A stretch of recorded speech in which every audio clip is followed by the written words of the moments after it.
right, here we go with the first Winden. I provide a cut from above. Nathan winds to ox on his left and lands a thrust. Now full speed. Yep. Of course, he can do the same thing with a cut. Maybe I've stepped in a little closer. Maybe he's stepping in a little closer. Either way, it lands against my upper left opening.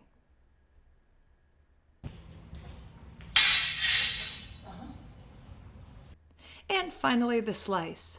If I happen to lead with my arms, he can simply wind and intercept them and maintain his measure off to his side to keep himself safe.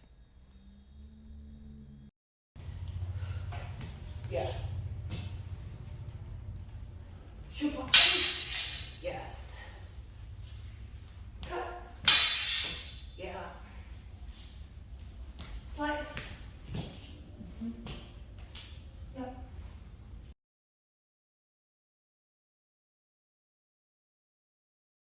So this is where it starts to get really interesting because in this wind, Nathan needs to switch from engaging with his short edge, which he's about to do here, to wind back to his other side and engage his long edge. There's a couple of ways he could do that. In this case, he's doing it with a transport over the top, and then he thrusts to my face.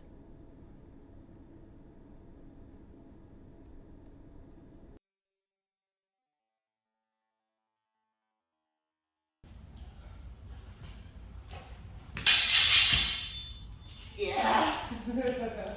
Because we have to be able to do all 24 windings, here we go. Let's see it with the cut. So same presentation. Nathan's going to wind his short edge in on his left, about there. And now as I parry him out strongly, he's going to transport over the top to my weak, and wham! There's the cut with the long edge to my upper right opening. Because of my height, he drops his hands a little bit. If I were taller, he would be up more in a traditional ox. Yes. And here we go for the slice. Nathan provides that first wind, and as the feeder, I am seeking to zucken in some way, pull free, and to cut around. So as I pull up into that, he is going to take his ox on the other side to cover his head as I turn into it, and he gets the slice.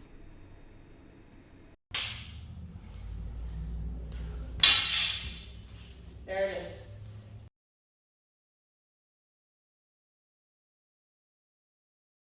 Our goal here with the Fluge windings is to provide the same tactics. So rather than above, everything will be from below. Here goes Nathan on the other side, winding in his long edge and thrusting. Again, due to unfamiliarity, his hands came up a little bit, but optimally they stay low in Fluge. Here we come with the cut. So Nathan's going to begin in Fluge, wind over, cut his long edge into my head, and cover that line. Again, theoretically, hands should be a little bit lower to stay in the Fluge line.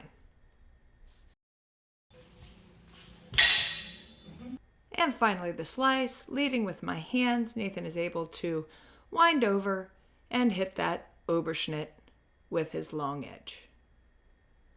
Again, with the slice, you got to be real careful about that measure, especially if you're doing it out the gate like this. And slice. There it is. Woohoo!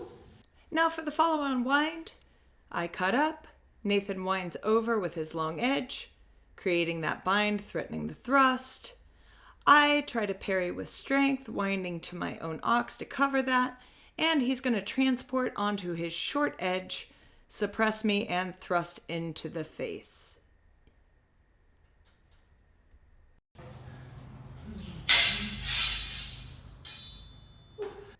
Okay, so he's going to move from a thrust to a cut. Here he goes. He winds. I attempt to parry up into my own ox. He's going to come around with that short edge and blammo that into my head. This should feel more or less like a shield how once you get it going.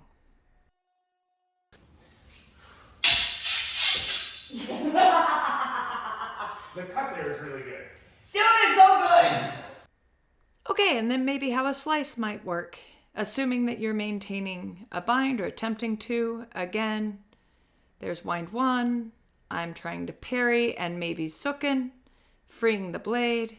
And now Nathan's going to come in with that short edge against my arms, slicing, maintaining measure, getting the heck out of dodge.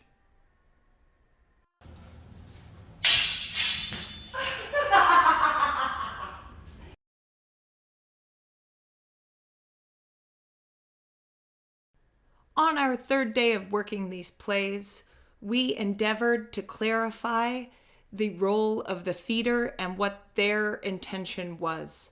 So when they wanted to wind and thrust, we wound and thrust. When they wanted to cut free, we wound and cut. And when they attempted to disengage, we sliced.